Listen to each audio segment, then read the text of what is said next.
Hola, en días pasados hemos estado revisando el diseño completamente aleatorio, tanto en sus fundamentos como en la parte de su resolución, a través de un análisis de la varianza, cuyo acrónimo ya sabemos es ANOVA.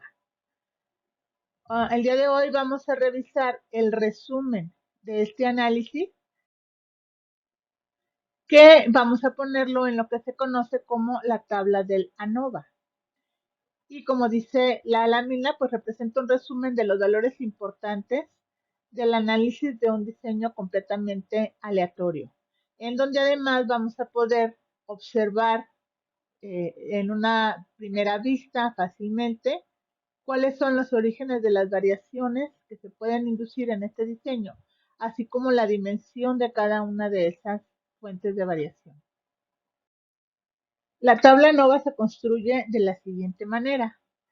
En la primera columna vamos a poner el origen de las variaciones, y este origen va a depender del diseño que se está trabajando. Para el diseño completamente aleatorizado solamente tenemos dos fuentes de variación: el tratamiento y el error experimental. Así que, y la variabilidad total. Así que esos son los elementos que se enlistan aquí. La mayoría de los software, para nombrar la variabilidad por tratamiento, lo indican variabilidad o variación entre los grupos. Y para nombrar la variabilidad por el error experimental, la nombran como dentro de los grupos. La variabilidad total en todos lados aparece con ese mismo nombre. Bien. Enseguida se van a enlistar las correspondientes sumas de cuadrados. Esta es la suma de cuadrado entre los grupos, esta es la suma de cuadrados dentro de los grupos, y esta es la suma de cuadrados total. Después vienen los grados de libertad. Entre los grupos sabemos que es K-1, o número de columnas o tratamientos que se tengan, -1. Dentro de los grupos, que es N-K, el número total de datos que se tengan menos el número de grupos que se tengan. Y los grados de libertad total, que corresponden a n-1, número de datos que se tengan, -1.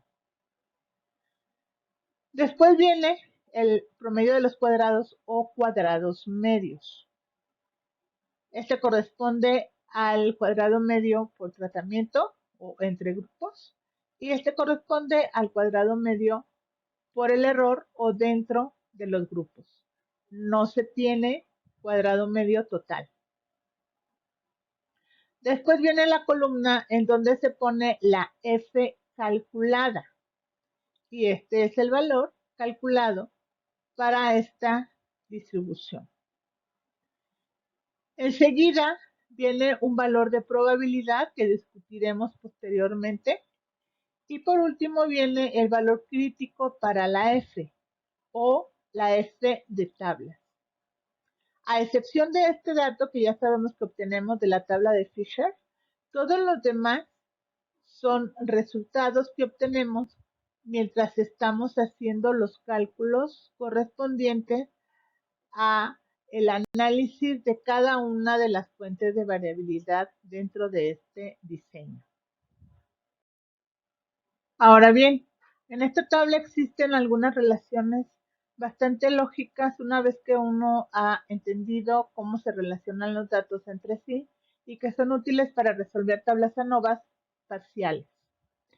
Así, por ejemplo, si uno cuenta con el dato de las sumas de cuadrados entre grupos y dentro de los grupos, pues evidentemente es fácil calcular la suma de cuadrados total, porque este número va a resultar de la suma de los dos anteriores. Igual sucede con los grados de libertad. Conociendo los grados de libertad entre grupos y dentro de los grupos, pues fácilmente se puede calcular este, dado que es el resultado de la suma de los dos anteriores. Ahora bien, el promedio de los cuadrados resulta de la división de la suma de cuadrados entre los grados de libertad. Así que teniendo estos dos datos, pues se puede calcular este fácilmente. De la misma manera, el promedio de los cuadrados por el error o dentro de los grupos, pues resulta de la división de la suma de cuadrados por el error entre los grados de libertad por el error. Así que si conocemos esos dos números y los dividimos, pues fácilmente podemos calcular este de acá. La F calculada, como ustedes saben, es la relación de las varianzas que están representadas precisamente por el promedio de los cuadrados. Así que la división de estos dos números les resultará en este de acá. El valor de probabilidad también se puede calcular con ciertas relaciones, pero lo vamos a dejar para más adelante. Y por último, pues el valor crítico para F o F calculada, pues este hay que ponerlo u obtenerlo de la tabla de Fisher.